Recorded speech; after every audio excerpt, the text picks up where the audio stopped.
justice. We want justice. Justice, justice. We want justice. Justice, justice. No justice, no rest. No rest, no rest. ন্যায় আমাক লাগিবই, লাগিবই, লাগিবই। নিখিল বড়ো ছাত্ৰ সন্থাই পুনৰ আকৌবাৰ আমি ৰাস্তাত ওলাবলৈ বাধ্য হৈছোঁ। আজি নিখিল বড়ো ছাত্ৰ সন্থাৰ উদ্যোগত প্ৰত্যেকখন জিলা সদৰত আজি জোৰ সমদল আমি ল'বলৈ বাধ্য হৈছোঁ। কাৰণ যোৱা 3 মে 2026 যি ৰেপ কেছ দুধনৈৰ ধন আলী তালুকদাৰ অহাৰ আলী আৰু ৰহমান আলী তেওঁলোকে দুজনী কণমানি ছোৱালীক সেইটো ঘটনা তাৰ লগতে সংগঠিত ৰাখি 5 মে 2024 তাৰিখে যিখিনি তেওঁলোকক নিৰ্মমভাৱে আটক কৰি হিৰণ্ময় খাকলাৰীয়ে মৃত্যুক সাৱটি সেইটো কেছটোক লৈ আজি পৰ্যন্ত আমি নিখিল বড়ো ছাত্ৰ সন্থাই যিখিনি দাবী আমি উত্থাপন কৰিছিলোঁ এইখিনি দাবীটো খুব গুৰুত্ব সহকাৰে লোৱা আমি দেখিবলৈ পোৱা নাই। কাৰণ আমাৰ গোৱালপাৰা জিলা প্ৰশাসনৰ তৰফৰ পৰা যিখিনি তেওঁলোকে পদক্ষেপ ল'ব লাগে তেওঁলোকক আমি ধন্যবাদ দিছোঁ। তেওঁলোকে যিখিনি পদক্ষেপ ল'ব লাগে সেইটো লৈছে। দোষীক তেওঁলোকে কৰায়ত্ব কৰিছে, জেলতো পঠাইছে। কিন্তু আমাৰ দাবীটো হ'ল যে কাৰণ জেলত পঠালেই নহ'ব।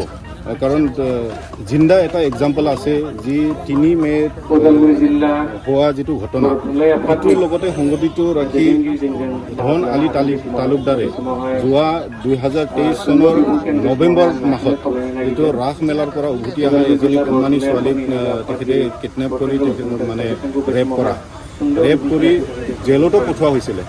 কিন্তু জেলত গৈ 3 মাহ জেলত খাটি জেলৰ পৰা উভতি অহাৰ লগে লগে আকৌ আৰু 3 মে'ত সি একেই ধন আলিয়ে দুজন লগৰ লৈ আকৌ আৰু ৰেপ কেছ তেওঁলোকে কৰিলে।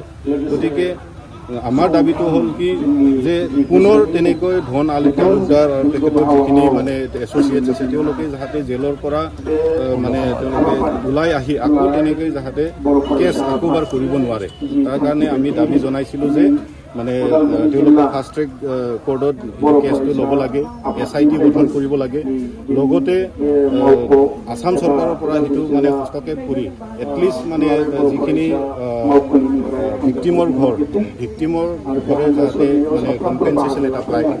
মানে হিৰণ্ময় খাকলাৰী 20 লাখ টকা কম্পেনচেশ্যন আৰু লগতে যিটো মানে ৰেপ ভিক্টিম তেওঁলোকে 5 লাখ টকাকৈ পায় সেইটো আমি দাবী জনাইছিলোঁ। কিন্তু আজি পৰ্যন্ত অসম চৰকাৰৰ পৰা কোনো এটা শব্দ আমি শুনিবলৈ পোৱা নাই। তেওঁলোকে আজিলৈকে কোনো চিৰিয়াছলি লোৱা নাই বুলি আমি ক'ব পাৰোঁ। যোৱা সময়ত আমি দেখিবলৈ পাইছোঁ যে ইলেকশ্যন আছিলে, ইলেকশ্যন বুলি অলপ মানে হ'ল সেইটো আমি মানি আছোঁ। কিন্তু আজিতো কোনো ইলেকশ্যন নাই। কিন্তু আজিলৈকে যে কোনো এটা পদক্ষেপ ল'বলৈ আমি লোৱাটো দেখা পোৱা নাই। আৰু এই ইলেকশ্যনৰ মাজতে আমি দেখা পাইছোঁ যে এজন গগৈ সুনীল গগৈ তেখেতে মানে তেখেতৰ মাৰ্ডাৰ কেছত কোনোবা BJPয়ে তাতে চাব গৈছে, মন্ত্ৰী গৈছে। কিন্তু সিটো যদি চাব যাব পাৰে, সিটো যদি খবৰ ল'ব পাৰে আমাৰ এই কণমানি ছোৱালীক ৰেপ কৰা আৰু যি হিৰণ্ময় খাকলাৰীক মানে নিৰ্মমভাৱে মাৰ্ডাৰ কৰা সেইটো কেছত কিয় যাব নোৱাৰে। আজিলৈকে কোনো চৰকাৰী ৰিপ্ৰেজেণ্টেটিভ তাতে যোৱা নাই। গতিকে সেইটোক লৈ আমি দুখ প্ৰকাশ কৰিছোঁ, আমি দুখ পাইছোঁ। আমি ভাবিবলৈ বাধ্য হৈছোঁ আজিৰ তাৰিখত যে আমি ট্ৰাইবেল হোৱাৰ কাৰণে এইখিনি মানে হেৰিটো হৈছে নেকি, কোনোবা খাকলাৰী হোৱাৰ কাৰণে, কোনোবা বড়ো হোৱাৰ কাৰণে আমাৰ ওপৰত কোনো তেনেকৈ মাহিয়া চুকৰি চোৱা হৈছে নেকি, বঞ্চিত হৈছে নেকি, সেইটো আমি ভাবিবলৈ মানে বাধ্য হৈছোঁ।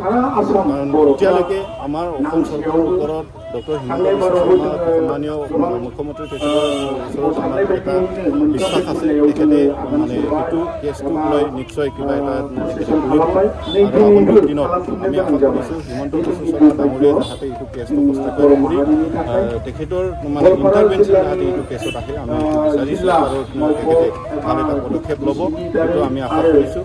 আৰু আমি আজিৰ তাৰিখে এইটো ক'ম যে যোৱা মে' মাহৰ যিটো দুধনৈৰ ঘটনাটো যদি ভাল এটা পদক্ষেপ ল'লেহেঁতেন আজিৰ তাৰিখত যোৱা 22 তাৰিখত যিটো মাজবাটত আকৌ এটা ৰেপ কেছ হ'ল, 5জন মানে মানুহে এজনী কণমানি ছোৱালী ক্লাছ 9ত পঢ়ি থকা ছোৱালীজনীক ৰেপ কৰিলে, তো সেইটো ঘটনা চাগে নহ'লে তাৰ কাৰণে আমি চৰকাৰক দাবী জনাইছোঁ কি ৰেপ কেছ আৰু যিকোনো তেনেকৈ কেছৰ ওপৰত ভাল এটা যাতে মানে সুবিচাৰ যাতে আমাৰ ভিক্টিমবিলাকে পায় আৰু এটা এক্সাম্পল ছেট কৰি দিয়ে যে তেনেকৈ মানে কাণ্ড কৰিলে কিবা এটা মানে তাৰ পানিছমেণ্টটো সিটো হয় কোনোবাই তেনেকৈ মনত ভাবাৰ আগতে 10 বাৰ 100 বাৰ যাতে চিন্তা কৰিব লগা হয় যে মই এইটো কাম কৰিলে মই কি হ'ব তেনেকৈ এটা এক্সাম্পল ছেট কৰিব লাগে আমি চৰকাৰ আৰু প্ৰশাসনলৈ এইটো আজিৰ কাৰ্যসূচীৰ দ্বাৰা আমি দাবী জনাইছোঁ